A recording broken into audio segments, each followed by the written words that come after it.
Assalamualaikum warahmatullahi wabarakatuh. Apa kabar siswa-siswi semuanya? Mudah-mudahan kalian semua dalam keadaan sehat walafiat dan dalam lindungan Allah Subhanahu wa Ta'ala. Baiklah, kita bertemu lagi pada pelajaran biologi. Kali ini kita akan membahas mengenai pembelahan sel. Khususnya pada pertemuan kali ini kita akan membahas mengenai pembelahan amitosis dan mitosis. Adapun tujuannya adalah untuk mengetahui bagaimana pembelahan amitosis dan mitosis itu. Baiklah, kita simak baik-baik materi pelajaran kita kali ini.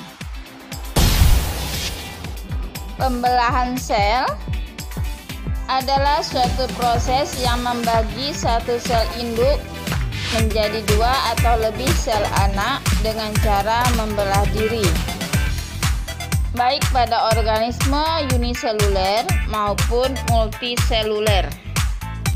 Pembelahan sel pada organisme uniseluler merupakan cara bagi organisme tersebut untuk melestarikan jenisnya.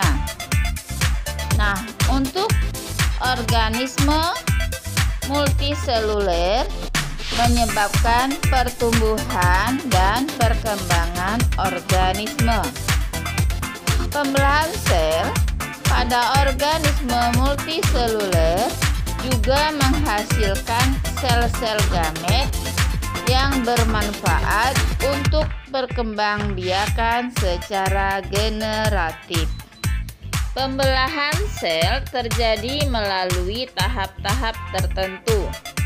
Setiap tahap pembelahan bertujuan mengatur informasi genetik induk yang akan diturunkan kepada sel anakan.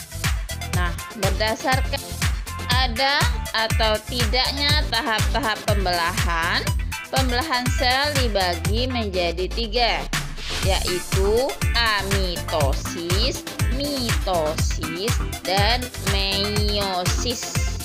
Nah, sekarang kita lihat amitosis. Pada organisme prokariotik tidak memiliki inti seperti bakteri. Pembelahan sel melalui tahapan yang sederhana sehingga disebut amitosis atau tanpa pembelahan inti. Informasi genetik berupa DNA sirkuler yang menempel di membran plasma sel induk dan mulai menggandakan diri. Selanjutnya, ujung DNA baru yang terbentuk menempel di membran plasma, yaitu di sisi yang berseberangan. Sel akan membesar hingga mencapai 2 kali sel normal. Kemudian terjadi pembelahan sel menjadi 2 bagian yang sama atau hampir sama yang diikuti pembagian DNA baru. Ketika tidak membelah, sel dalam kondisi interfase. Karena tidak ada fase lain dalam siklus hidupnya, maka hampir seluruh siklus sel prokariotik adalah interfase. Berikutnya, mitosis. Pembelahan secara mitosis menghasilkan sel anakan dengan materi genetik yang identik dari sel induk. Pembelahan secara mitosis terjadi pada organisme yang mengalami pertumbuhan, perbaikan, atau reproduksi aseksual. Setiap sel mempunyai siklus hidup. Siklus sel terdiri atas 2 fase, yaitu fase pembelahan dan fase pertumbuhan atau interfase. Sekarang kita lihat interfase. Pada interfase merupakan tahap persiapan untuk mitosis. Interfase merupakan fase terpanjang dari siklus sel. Pada saat interfase, sel tidak menunjukkan adanya perubahan morfologi, tetapi sel tersebut aktif melakukan metabolisme. Interfase terdiri dari 3 fase, yaitu GAP1 atau fase pertumbuhan pertama atau G1, kemudian sintesis atau S, dan GAP2 atau fase tumbuh kedua atau G2. Periode antara akhir mitosis dan awal fase S disebut G1 atau GAP1. Fase G2 memisahkan akhir fase S dan awal mitosis. Pada fase G1, sel-sel belum mengadakan replikasi DNA. Pada fase G1 terjadi pembentukan organel-organel sel dan pertumbuhan sel. Replikasi DNA terjadi pada fase sintesis dan proses ini berakhir pada G2 atau fase G2. Masa interfase sel setiap organisme berbeda. Bahkan berbeda jaringan akan berbeda masa interfasenya. Berikutnya fase mitosis. Selama pembelahan sel, kromosom dan sitoplasma sama-sama dibagi ke dalam 2 sel anakan. Pada pembelahan mitosis terjadi karyokinesis dan sitokinesis yang terjadi secara berurutan.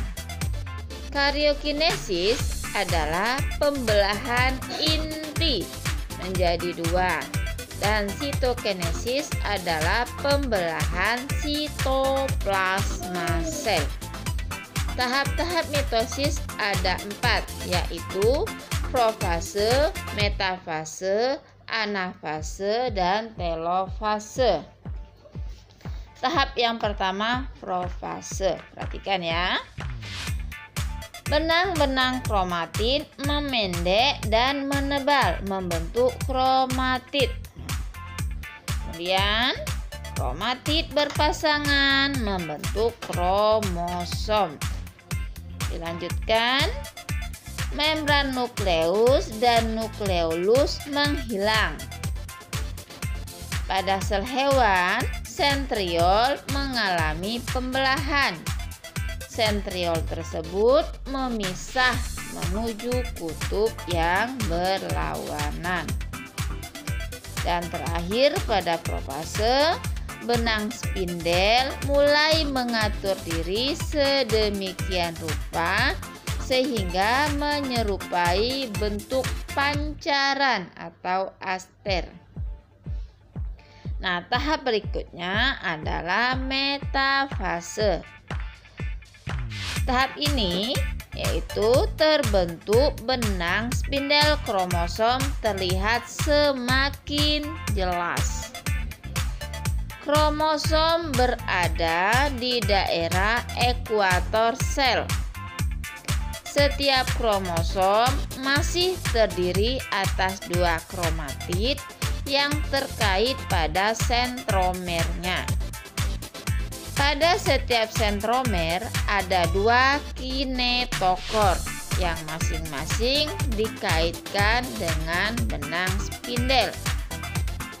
Dan tahap berikutnya adalah anafase. Yang terjadi pada fase ini, benang-benang spindel memendek. Kromatid menuju kutub yang berlawanan. Mulai terjadi sitokinesis atau mulai sitokinesis. Telofase yang tahap terakhir yaitu kromatid telah sampai di kutub yang berlawanan. Kromatid menipis dan memanjang menjadi kromatin. Kumpulan kromatin membentuk anak inti. Nah, pada tahap ini terbentuk membran nukleus di luar anak inti. Sitokinesis selesai, terbentuk 2 sel anakan. Sekarang kita lihat perbandingan sitokinesis sel hewan dan sel tumbuhan. Pada sel hewan, selama anafase sitoplasma mulai terbelah dengan proses sitokinesis.